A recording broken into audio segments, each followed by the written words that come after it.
कहते हैं कि जो चिकित्सक होते हैं, जो डॉक्टर होते हैं, वो भगवान का दूसरा रूप होते हैं। उनकी तुलना हम ईश्वर से करते हैं, भगवान से करते हैं।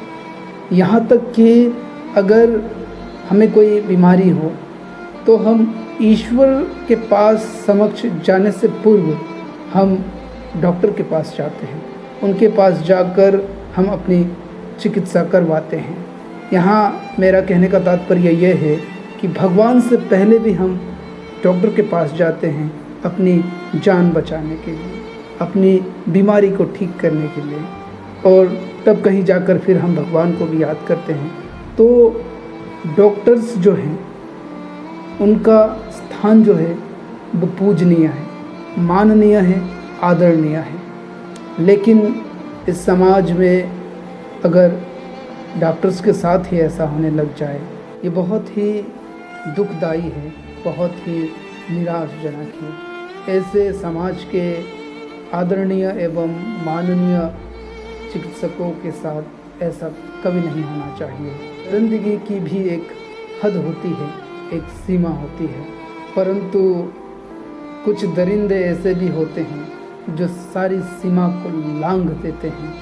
जी हाँ, मैं बात कर रहा हूँ हाल ही में जो कोलकाता में हुआ उस घटना की बात कर रहा हूँ। जब इस घटना को मैं देख रहा था, इस घटना के विषय में, तो आयुष्मान खुराना की एक इससे रिलेटेड एक बहुत ही सुंदर और बहुत ही दिल को दुखी कर देने वाली कविता मेरे हाथ लगी।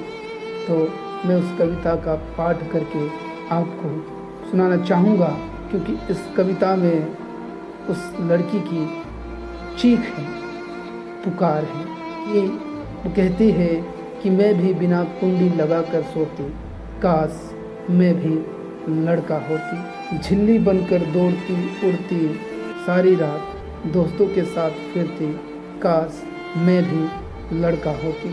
कहते सुना है सबको कि लड़कियों को पढ़ाओ लिखाओ, सशक्त बनाओ, और जब पढ़ लिख कर डॉक्टर बनती तो मेरी माँ न खोती उसकी आँखों का मोती, काश मैं भी लड़का होती। 36 घंटे का कार्य दुष्पार हुआ, बहिष्कार हुआ, बलात्कार हुआ, पुरुष के वहसीपन से साक्षात्कार हुआ। काश उन पुरुषों में भी थोड़े से स्त्रीपन की कोमलता होती, काश मैं भी लड़का होती। कहते हैं कि सीसीटीवी नहीं था, होता तो भी क्या होता, एक पुरुष सुरक्षाकर्मी जो उस पर नज़र रखता, उसकी नज़र भी कितनी पाक होती। काश मैं भी लड़का होती, अगर मैं लड़का होती शायद आज मैं भी जिंदा होती।